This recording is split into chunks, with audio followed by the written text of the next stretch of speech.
Welcome to today's virtual briefing hosted by the Natural Security Campaign, a collaboration among 4 leading conservation organizations. Today marks the culmination of a 3-part series of virtual briefings. My name is Andreas Lenhoff and I run the WWF Mesoamerica program based in Guatemala City. For those that aren't familiar with the term natural security and might be wondering why it matters, well, it's rooted in an understanding that the ties between the conservation of nature and human security have become increasingly clear. The world is less safe when criminals profit from stealing and poaching its wildlife and natural resources, and when shortages of fresh water, food, and other natural resources lead to instability and conflict. Promoting natural security supports the national security of the US. And we have seen the targeted US investments in international conservation contribute to its long-term foreign policy objectives and enhances US economic and national security interests around the globe. Today's event will give us a live look into how US investment in sustainable community-run forest concessions in Guatemala's Maya Biosphere Reserve have helped local communities halt deforestation and achieve some of the highest incomes and lowest outmigration rates in the country. Experts on the ground will also discuss the challenges of seasonal fires, criminal activities, and the impacts of the COVID-19 crisis on efforts to protect the reserve, which is part of the most important tropical forests in the Americas after the Amazon. We'll end today's sessions with a live Q&A. You should see a box to submit your questions directly below the video player, and we encourage you to do so. You can also email questions to info@naturalsecurity.us. I'm joined today by 3 fantastic panelists from Rainforest Alliance, Wildlife Conservation Society, and Conservation International to take a deeper dive into this subject. Before I introduce our first panelist, I want to first give some quick background on Guatemala's Maya Biosphere Reserve and how and why its community forest concessions came about 25 years ago. Actually, 30 years ago, I had the honor to serve as the first head of Guatemala's newly created Protected Areas Agency, CONAP. I was part of the group of Guatemalans that conceived, designed, and wrote the legislation that established the Maya Biosphere Reserve. The reserve is in Guatemala's northern lowlands bordering Belize and Mexico and spans an area about the size of Israel. All of it is public lands. In 1990, it was completely covered by tropical forest and wetlands with little human intervention. The reserve was designed as a combination of 3 types of areas: several core zones, including the Tikal National Park, a World Heritage Site, a large multiple-use zone, and a buffer zone. Since the beginning, we decided to provide user rights over land and resources to communities in the multiple-use zone. Built on their long tradition of sustainably harvesting non-timber forest product in the area. Selective timber harvesting has added to the activities and as well as tourism. We were inspired by the ideas of Eleanor Ostrom for managing the commons and by the extractive reserve concept proposed by Robert Haber Chico Mendes in Brazil.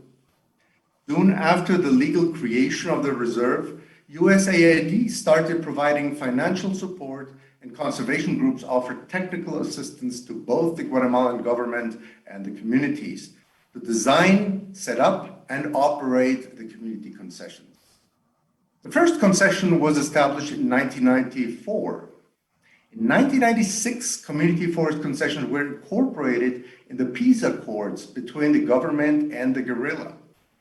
Most of them were established in the late 1990s under the umbrella of those peace accords. To finalize this overview, I would like to state that over the years, The model has evolved into a gold standard for community forest concessions globally, receiving much interest as example to learn from and follow. And now I'd like to introduce our first panelists. First up, I'm going to turn it over to José Román Carrera of the Rainforest Alliance. He supports community forestry operations all over Latin America. His great passion is for the forestry concession system, which grants local and indigenous communities the right to harvest forest products as long as they do so sustainably. Today, José Román will take us through how community-based forest management works, how the forest concession system impacts local and indigenous communities, and climate's impact on worsening the fire cycle and how it hurts the community. Román, over to you. Thank you, Andreas. Hello, everybody, and thank you very much to the organizer to invite Rainforest Alliance to present in this event. The community forestry concession were created in the multiple use zone of the Mayan Biosphere Reserve. Today, there are 9 active community forest concessions, adding 864,000 acres of certified forests.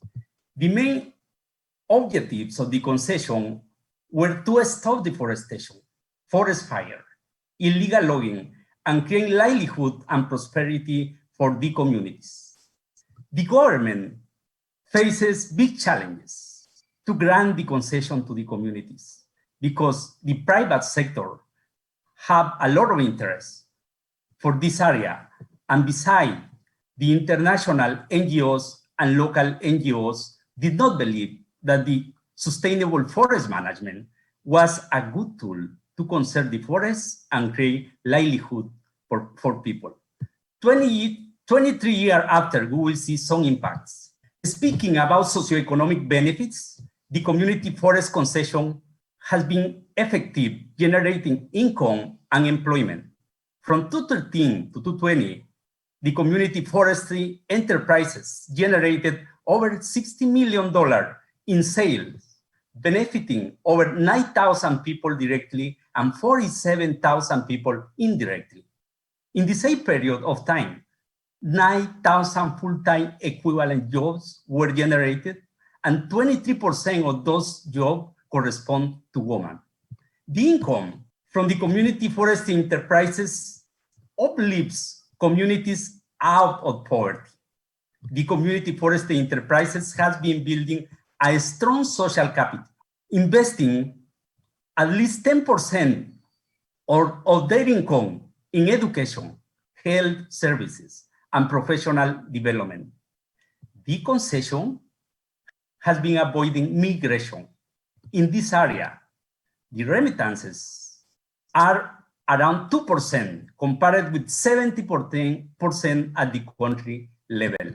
Speaking about environmental impact, the deforestation rate in the community forest concession is almost zero, close to zero, 0.4%, much lesser than in the buffer zone and some national park.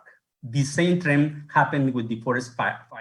The hot spots in the last 20 years in the community forest concession are much lesser than in the buffer zone and some national park. Those results are due to the strong human effort, investment, tools, and strategies that the community forest concession have in place to prevent and control forest fire and to stop deforestation. The community forest concession has been advancing in their value-added process and market systems. During 1997, the community forest concession started selling standing trees, and today they are exporting high value-added products such as guitar component, furniture, decking, flooring, to more than 20 companies at United States and Europe. the community forest concession has been doing a great job diversifying the value chains. For example, the non-timber forest product value chains, Shate and Ramon, are very important to generate income and employment for women. For example, Reina, who is in the left right, is a woman from Washington.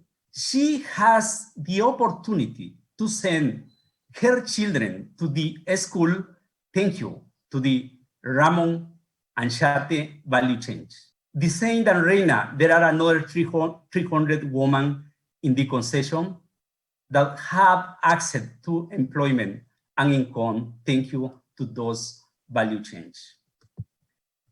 There is enough data and evidence that show that the community forest concession has been one of the most successful strategies to conserve the forests, generate income, and secure livelihoods for people.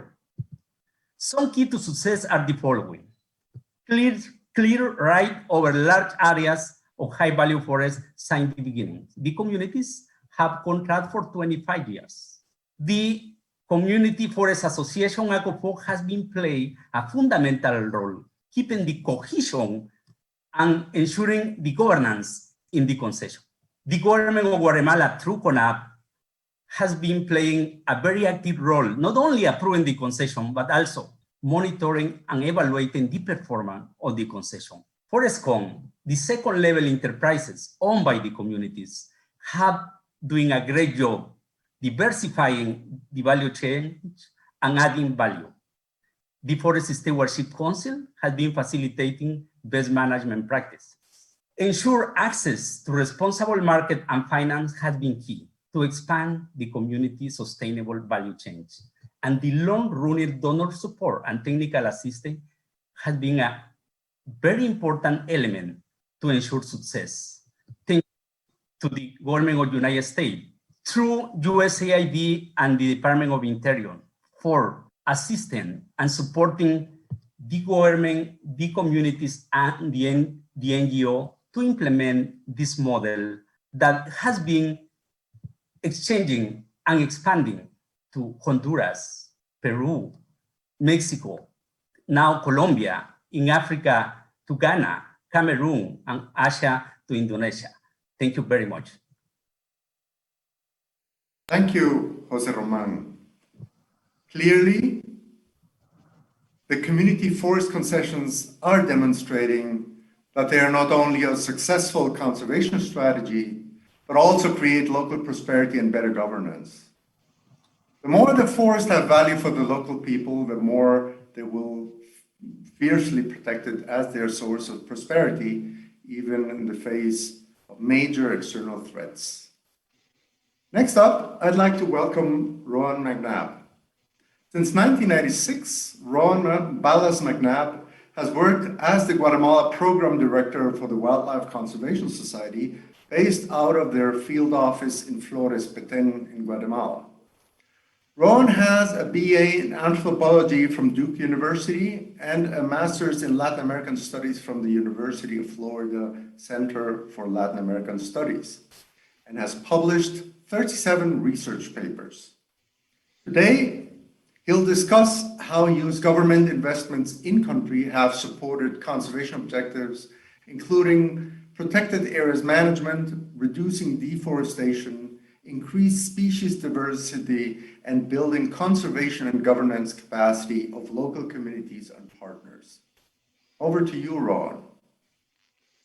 Thank you very much, Andreas. I'd like to thank you and our colleagues at WWF, CI, Rainforest Alliance, the national security organizers, and the audience for the opportunity to present to you today, provide an update on natural security in the Maya Biosphere Reserve of Guatemala. I'm going to touch again on some of the key elements of success in the community forestry model in the Eastern Maya Biosphere Reserve, speak about the net result that we've obtained within the reserve, rapidly run through some of the current challenges that we face regarding natural security, and look forward a little bit, present some of the lessons learned. I'd like you to keep your eye on the yellow color in these maps, if you will. That yellow color depicts deforestation. As we move through a time series over the last 20 years across a reserve, the green boxes are areas where the US government has put the majority of its investments in the last 20 years. You can see the deforestation across the reserve in yellow in 2000. Then we switched to 2010. And now the most recent image we have for 2019. In the top right green box, you can see the remarkable stability in the area that is anchored, essentially anchored by the community forest concession process at the heart of that big tract of forest. A remarkable result. So quickly, running through some of the keys to success in the stability of the Eastern Maya Biosphere Reserve and these community forests. As Andreas mentioned, the vision of the Guatemalan government in the early years was remarkable. It was very forward-looking. The Guatemalan people and their government essentially bet on developing a new model from nothing.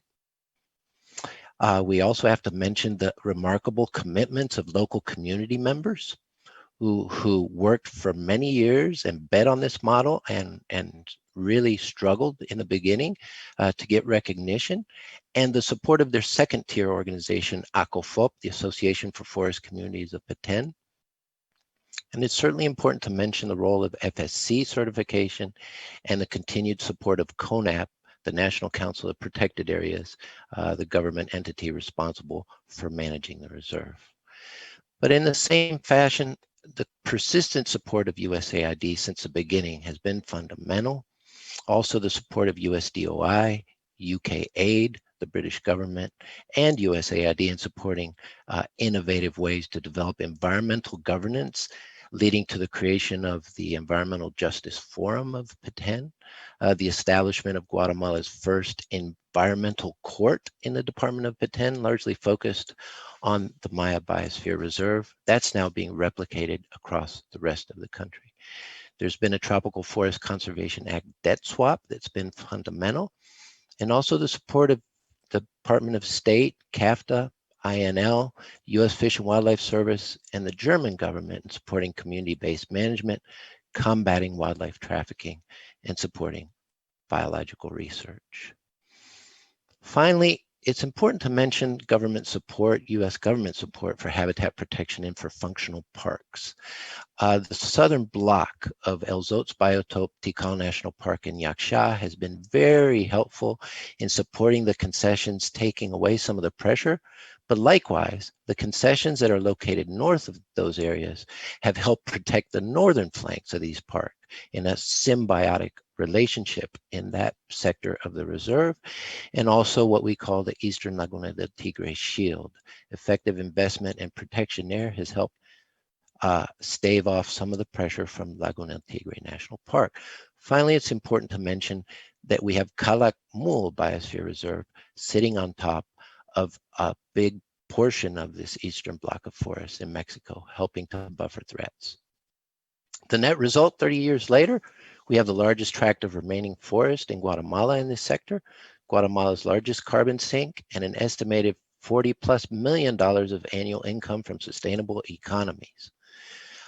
We also see social resilience as a result of this income and public support for conservation, resilience to the illicit economies in other parts of the landscape. In short, we have a model in Guatemala for sustainable development conservation with potential for replication to other areas. This is the curve of forest loss in red over time across the entire reserve. And if you can see, there's a trend back to zero with constant evolution and support. The green curve depicts areas that are being reforested across the reserve, and yellow is the balance of them. And you can see a trend towards improvement. But if we look at just the eastern block of the reserve itself, as Rainforest Alliance and Jose Roman mentioned, we're finally gotten to stability with green numbers coming in since 2017, and we're expecting a very positive number in 2020. One of the net results is that the concessions are working in a fantastic way to conserve jaguars. A recent study that was published looking at community forest management in 4 countries and 8 concessions in Guatemala, especially looking at the whole Mul site in the Melchor block, found that there were abundant jaguars and diverse prey in the managed forest sites within this large habitat block of the Maya Biosphere Reserve. In short, it is working for conservation.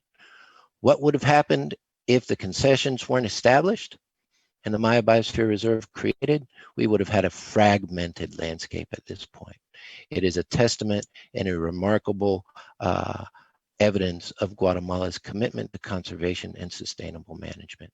So some of the challenges that we have quickly, we have landing strips throughout much of the western part of the reserve, not in the community forest concessions, illegal cattle ranching, laundering money in many parts of the reserve in the west. We have timber trafficking in some of the areas adjacent to Mexico, and we have human migration areas across the reserve, mainly in the west. Collectively, these all correspond with the areas of greatest incidence of fire. And we have human populations distributed increasingly in some of the threatened areas. We also have the impacts of COVID, and as you can see on this curve, the blue line depicts the recovery in tourism across the globe. Nonetheless, we expect the economic recovery to take 2.5 to 4 years. And that's very important because between 10 to 13% of CONAP's annual budget is funded by tourism taxes. So looking forward, some of the opportunities that exist are to renew the existing forest concessions. We have 1 Carmelita that's already renewed, but 10 others in process. We have opportunities to add to the social fabric through 5 new community-based management areas across the reserve. And we have the opportunity to develop a model with those communities that simply don't qualify for forest management because they don't have enough standing forest. We also need to engage communities in Laguna Tigre and Sierra Lacandon National Park. And although the site of El Mirador has taken up a lot of oxygen in discussion of cultural patrimony in the reserve, there are a lot of other sites around the periphery of the reserve that are remarkable and hold great opportunity to engage local communities in the management of cultural patrimony and in developing tourism. Looking at the regional model, there are all kinds of cross-border threats that are happening now across the regional area, and it's an opportunity to develop a new regional approach and adapt to a changing world. The reserve is increasingly subject to regional and global threats, and it's important to have investment in some of these critically challenged areas. Also at the level of the bigger landscape, the broader Maya forest is at risk of being fragmented and segmented through growing corridors of movement of people and goods and services. And finally, our colleague, Ricardo will speak about some of the innovative financing that's required to maintain conservation areas. But I'd just like to note that it will be important to support our governmental partners across the Selva Maya over the next few years. All of our dreams depend on their capacity to support and engage with the visionary models that are being developed. Thank you very much, and back to you, Andreas. Thank you, Rowan, for your remarks. Your presentation demonstrates how such a successful model requires a long-term commitment and collaboration among many actors in country, accompanied by a funder and technical advisors.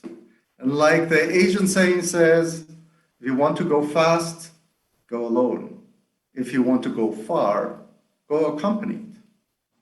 Next up, I'd like to welcome our final panelist before we go to Q&A. Ricardo Ulate. Ricardo is the Director of Sustainable Development, Global Policy and Government Relations for Conservation International. Ricardo has been involved in providing support to Central American countries in creating capacities and advancing in the design of REDD+ strategies, climate change and environmental services frameworks. Today, he will discuss how the community forestry model allows the communities that inhabit and care for the forest to generate economic and social benefits through the sustainable use of timber species, non-timber products, and the management of tourism services, as well as the economic benefits of sustainable forestry and how the COVID-19 pandemic is impacting forest concessions. Ricardo, take it away. Good morning. Thank you. Thank you very much. And thank you for your last words. That helped me a lot, to try to frame my contribution to this interesting dialogue. Let me first, congratulate you all engaged in this very interesting initiative related to national security dialogue. I think as Conservation International, we share, a common desire that is, maintain the natural capital and enhance natural capital all around the world as a basis for livelihoods. This is exactly, the key element that is being tried to be achieved through sustainable forestry policies. And this is the way we also foresee how we can ensure natural capital in the long term for future generations in order, to contribute to national security.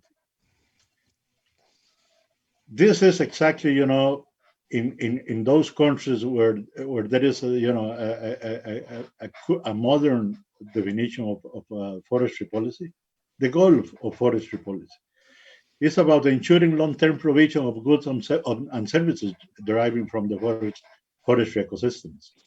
It's not just about wood, but all the relevant and derived ecosystem services like water conservation, biodiversity protection, and so on.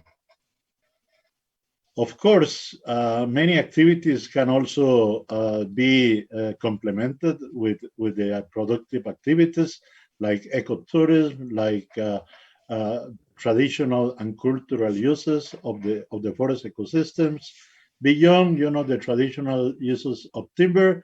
And currently, there are also very, very important opportunities in the international arena related, to carbon markets and the potential to also contribute to achieving global climate adaptation and mitigation goals through forestry ecosystems. But at the end of the day, forestry policy has to deal with one key element, which is the drivers of deforestation and forest degradation. And this is in most of our countries due to, the expansion of the agricultural frontier, the illegal development of activities such as illegal crops, illegal trafficking, illegal extractive activities. Some of them, somehow legal, but not well managed. That at the end of the day are generating, big impact in deforestation and forest degradation. And this is something that we all are concerned about. Our approach at CI, because many of this affectation by deforestation is occurring in an integrated landscape, which tends to recognize the existence of both productive and conservation activities. And there has been, this attempt, to see both activities or both dimensions of the use of territory as a contradictory. And what we have realized is that there is no contradiction between using the land for conservation and for productive purposes. All is about, how to better regulate and manage the different uses of land, and integrated landscape approaches is a tool that can be used, to ensure that that is going to happen. And of course, tools and institutions to manage certain, key policy instruments are relevant for this purpose. In Costa Rica, for instance, all the forestry policy have been based on two key elements in the last 25 years.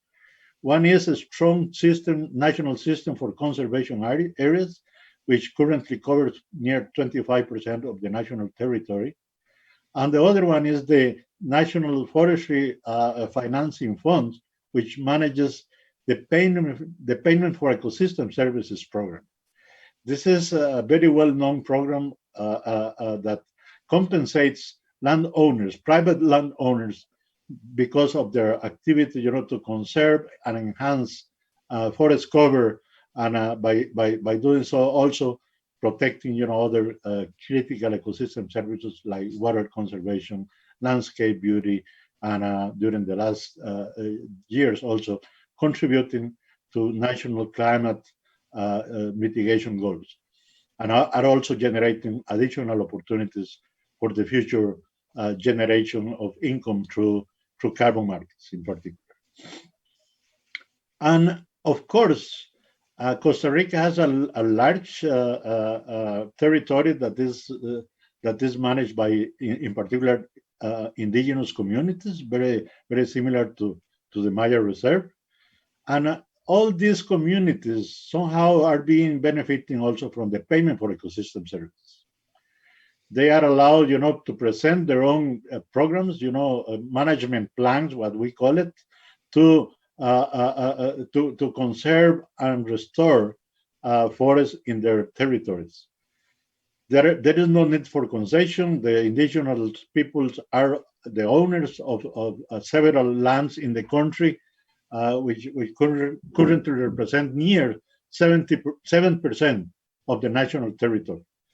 And so during the last 20 years, those indigenous organizations, through their local traditional institutions, are participating in the Payment for Ecosystem Services program. And just to say something, this has become, during the last 10 years, probably one of the main sources of income for the indigenous peoples communities in the country. And they can invest according to their own definition of priorities in improving infrastructure, in having more access to health or education services, whatever they decide as a community. This is the plan, they present, and that is being funded through incentives deriving from the Payment for Ecosystem Services.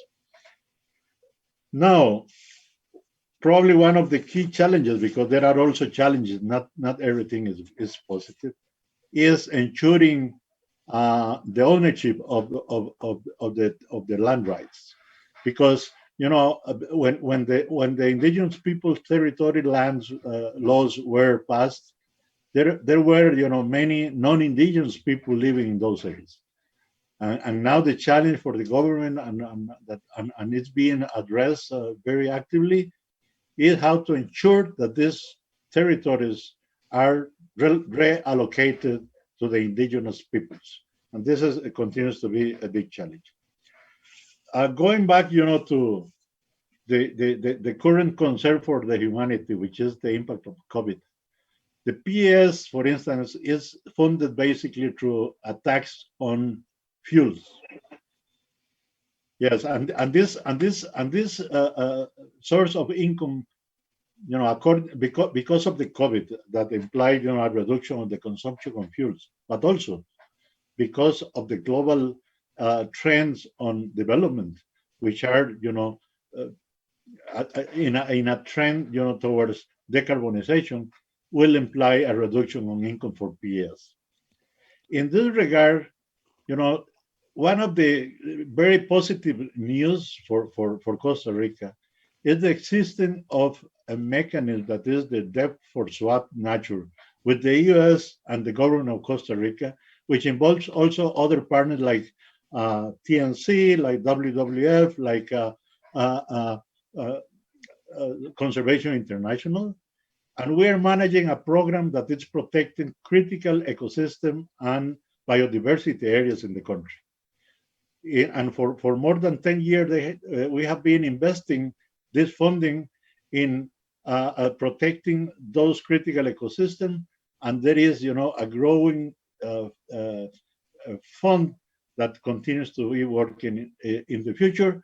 And in the last round of requests for proposal, we have included, as part of the boards of directors, a specific line of work oriented towards addressing the COVID-related challenges that are facing the communities in these priority areas.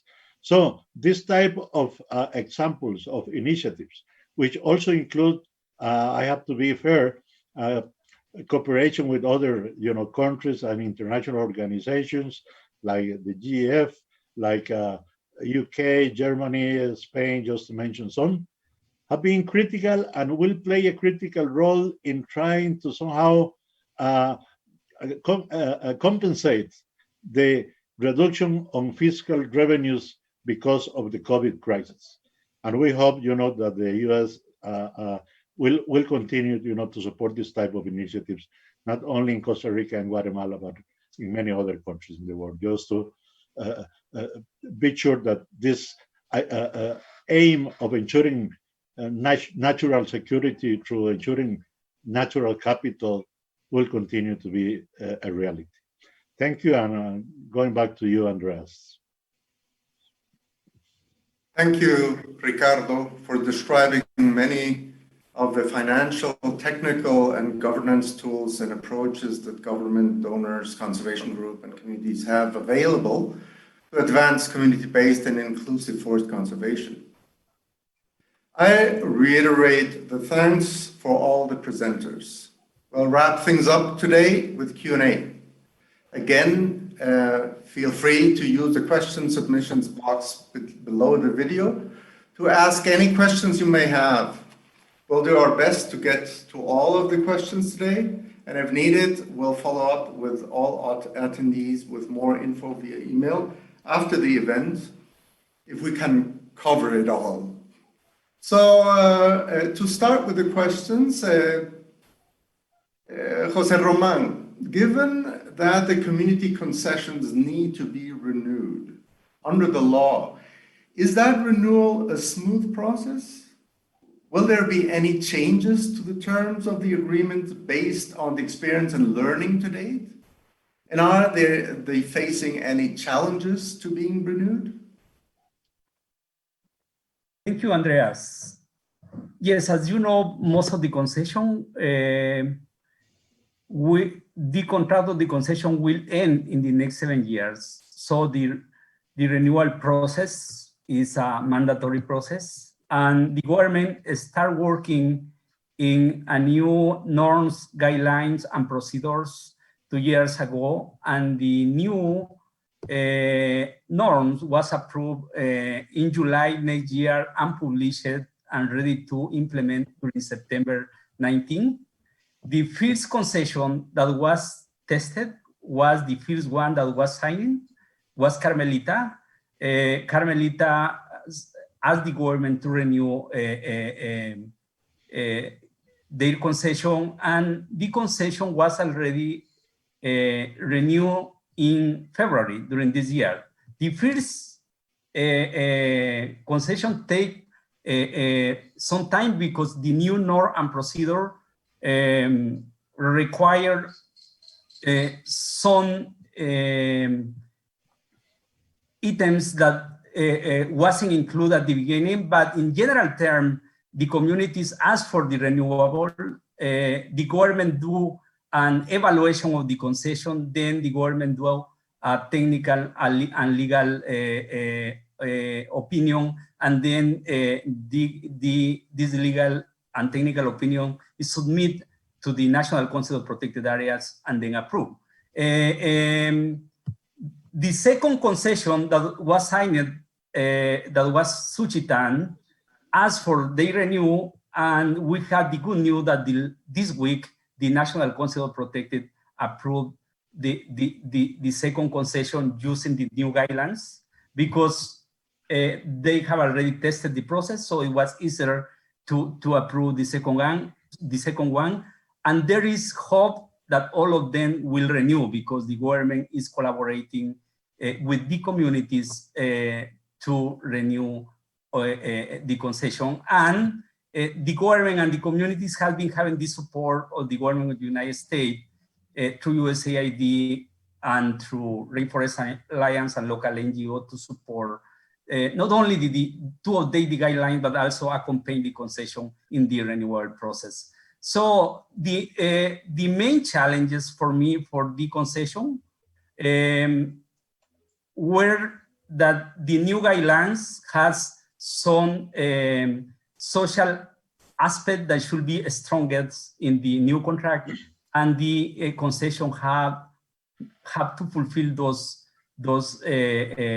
social aspect, and the monitoring and evaluation process is robust and strong, so they have to fulfill with that evaluation process and made the improvements, but the communities are responding and in a good way, and the process is advancing faster than we thought that it will advance. Thank you. Those are great news, Roman. I'm really glad to hear about this very recent development about the second concession being approved. Now over to Rowan. Rowan, the US government agencies are increasingly viewing multi-sectoral planning and financing as a way to tackle the interconnected challenges of conserving nature and securing human well-being through its foreign assistance programs. What value do you see in bringing the conservation, food security, health, governance, and climate change funding together? Well, I don't think we really need to go much farther, Andreas, than looking at the concession model itself for evidence that integrating an all-of-government approach is really the most effective strategy. The concessions have proven to us that where there's an effective social fabric, conservation works better. But also where biological research, environmental governance, law enforcement, strengthening government capabilities, working on climate in an integrated way is actually what yields results. So one of the things that's really exciting for the future is if we are able to integrate different models and sources of different US government and other partner government agencies to actually restore the landscape and capture carbon through different climate models, working also on social indicators, economic well-being, livelihoods, economic growth, while we also invest in the biology and the conservation of the area. Yeah, thank you. Yes, and that requires really the integrated approach, requires the ability to collaborate among all the different stakeholders. And that is a skill that in the future, we all, donors, governments, conservation groups, and communities have to develop. Ricardo, can you say more about debt for nature swaps, like the one the US government supports through the Tropical Forest Conservation Act? How have these benefited Guatemala and other countries in Central America? Well, thank you, Andreas, for the opportunity. There have been, two debt swaps signed between the governments of Costa Rica and the U.S. since 2008 up to now.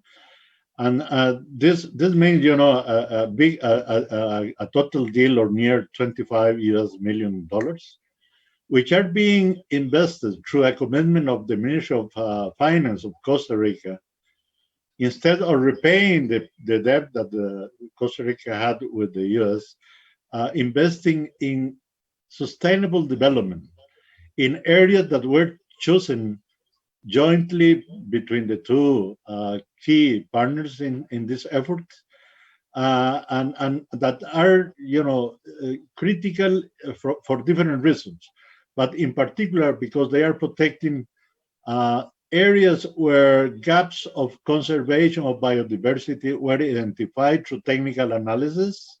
So it is science-based. It's not just an occurrence of the current government. Second, there are a lot of communities that have been identified in rural areas in particular, which are part of the less benefited and low-income communities in the country. And third, because these areas are also addressing important problems related to forest degradation and deforestation. Even if at the country level there is no, formally deforestation, because there is also gains in forest cover, but there are focus places where deforestation is still there.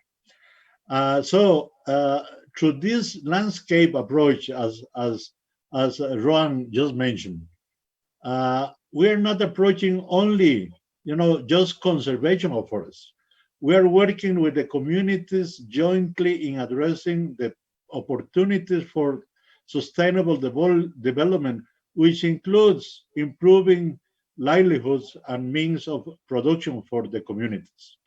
Because generating additional income is the only way that landowners and the neighborhood communities can really perceive a benefit deriving from the forest areas they are, working on. So, in particular, the funds have been able to create, because of a good financial management, to continue growing using only the financial fees that are the financial returns that are being obtained, and the fund is growing, and this will ensure a long-term strategy, which is the phase that we are now developing long-term investment strategies in order to ensure that long-term goals are going to be achieved. Thank you. Back to you. Thank you, Ricardo. And now I have last questions that I will pose to everyone. What recommendations would you give to the US government and others in the donor community on what they can do to ensure the community concessions continue to succeed, and more broadly, how they can help address the latest conservation and development challenges in Guatemala and Central America more broadly? Any one of you?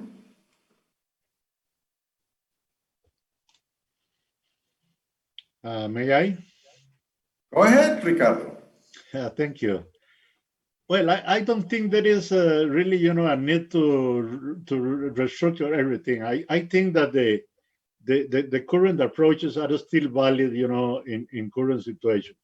But there are, 3 or 4 key elements that need to be strengthened, and in particular, at the light of the national realities, depending on the scale.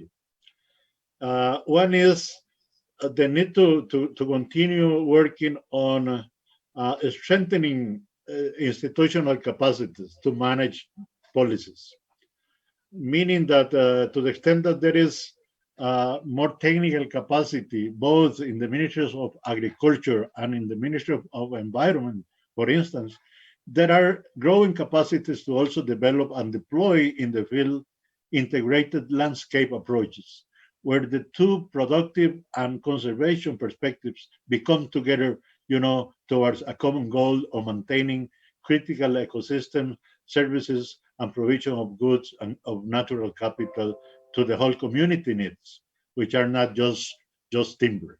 They are related to water and many others. Second, there are important, global opportunities that are coming from, for instance, the generating of REDD+ initiatives. And carbon markets are continuing, to grow, both the voluntary and the regulatory markets, and have the potential to generate additional funding to sustain these initiatives. And the third point is, to the extent that the countries can generate these, integrated approaches, have a very strong and meaningful participation of stakeholders, in particular community groups, the private sector can also be a vehicle to mobilize additional financial resources. To the extent that is, a clear, sustainable plan for the long term, the participation of the private sector can be in many opportunities, an important actor to catalyze, additional funding to ensure the long term and the more efficient and participation of different stakeholders, not only in investment, but also in benefit sharing.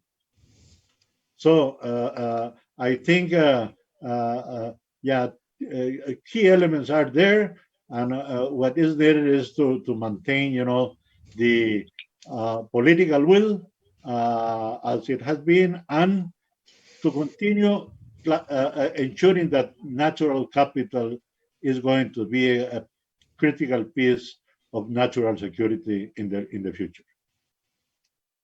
Thank you, Ricardo. Anyone else? Jose Roman? Yeah, I would like to add some elements, and I will say that to support the continuity of the concession, especially to renew the concession contract, is fundamental. But in the community forest concession, there are a lot of potential to grow. If we can support new value chains that will generate more income and employment, they consolidate the concession. Besides, there are some initiatives that we have been implementing in areas close to Yasha and Tikal, and in the multiple use zone in some communities with forest restoration. I think that we are at the moment, as Rowan says, to shift the curve from deforestation to restoration. And there is a lot of potential to restore the deforested and degraded areas. And the third is we should better use the knowledge, the experience, the tools, the methodology that have been developed in the community forest concession, and we should exchange those experience, methodologies, models with other countries such as Mexico, Honduras, Peru, Colombia that are just starting a community forest model. And Colombia has shown a lot of interest to exchange and learn from this model. I remember that when we start implementing the concession model in the early 90s, we went to Mexico, we learned from their ejidos forestales system, and those lessons learned we bring to the country, and we start the model with those lessons and Bolivia lessons. Now, I think Guatemala is ready to support those countries that are starting and that need support at this moment. And the last thing that I want to mention, I totally agree with Ricardo that it is important to have more support to engage the private sector. We have around 20 companies who are buying timber and non-timber forest products from the concession. But we would like to see that the private sector invests more in the process with the communities. And I will say there is a lot to do in that arena. Thank you, Roman. Rowan, very quickly, if you have a comment. Yeah, just rapidly, I'd like to just say that, to our colleagues in the U.S. government and others, stay the course. Guatemala is a fantastic neighbor, perched right on the edge of the USMCA, the free trade zone. The investments that the U.S. government has made have shown results in supporting local livelihoods and reducing the flow of immigration out of the country. And one of the great opportunities that exists right now is to renew the funds for the debt swap that is actually expiring here in Guatemala. It would be great to see a second round of support for the country of Guatemala to support the Maya Biosphere Reserve, the expansion of the concession model, and the engagement of some of the most problematic parts of the landscape. Thank you very much, Andreas. Thank you, Ron. Well, that's all we have time for today. Any questions that we got from the audience, you will certainly follow up on those. Thank you again to our panelists for this great conversation on sustainable community-run forest concessions and how, by supporting them, the U.S. government is achieving a number of important goals. not just for forest conservation, but also for community development and building security and stability in places such as Central America.